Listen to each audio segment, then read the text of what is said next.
Kosovo's independence, the birth of a nation in a divided Europe on February 17, 2008, a small Balkan territory with a turbulent past took a bold step into the future. Kosovo declared itself an independent republic, severing formal ties with Serbia and laying claim to statehood. For many in Kosovo, it was the realization of a long struggle born from decades of marginalization, war, and international oversight. But to others, especially Serbia and its allies, it was seen as an illegal breakaway, a dangerous precedent for global geopolitics. This is the story of Kosovo's road to independence. How a war-torn region emerged from conflict to become Europe's newest and most contested country. A land shaped by empires and identity, Kosovo's identity has always been at the intersection of religion, ethnicity, and empire.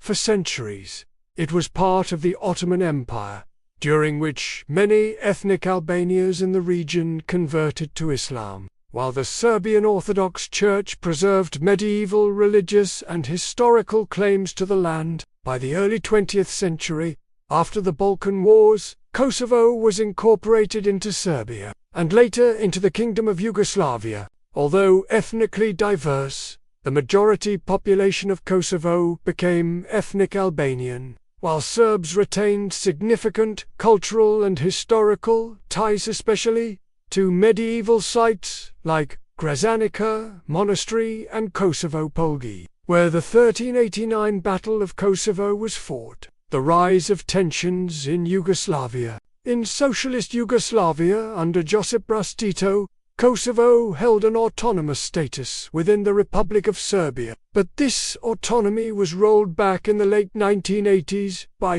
triggering massive unrest among Kosovo's majority Albanians. Peaceful protests turned into parallel governance. Albanians boycotted Serbian institutions and established their own underground schools and health systems in the 1990s. But the tension reached a boiling point when Kosovo Liberation Army launched a full-fledged insurgency in 1998. The Kosovo War, Crisis and Intervention. The war between the KLA and Yugoslav and Serbian forces escalated into widespread violence and ethnic cleansing campaigns. Villages were burned.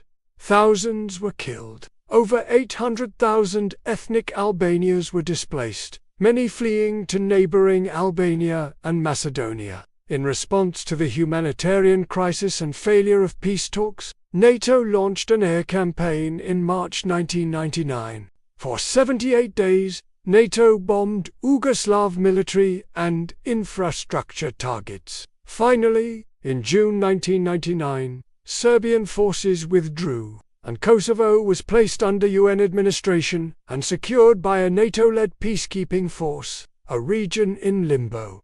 UN rule. Under UN administration, Kosovo was effectively self-governing but still legally part of Serbia. During these 9 years, Kosovo built provisional institutions of self-government, held elections, adopted a flag, an anthem, drafted a constitution, rebuilt from the war. With aid from international donors, however, negotiations with Serbia over Kosovo's final status made no progress. Kosovo Albanians wanted full independence, while Serbia offered broad autonomy but not sovereignty. Backed by international supporters, Kosovo's leadership decided to act unilaterally. February 17, 2008, independence declared on that historic day, the Kosovo Assembly in Pristina proclaimed. From this day forward, Kosovo is proud, independent, and free. The declaration was met with jubilation in the streets, fireworks, singing, and tears. People waved American and Albanian flags. For many, it was the culmination of decades of suffering and resistance. Within hours, the United States, the UK, France, and other major powers recognized the new republic. Recognition and rejection. The reaction from the international community was mixed and remains so to this day. Over 100 countries have recognized Kosovo, including most Western democracies, but others, Russia, China, India, Brazil, and Serbia, itself refused to do so, calling the move a violation of international law and Serbia's sovereignty. This divide has major consequences.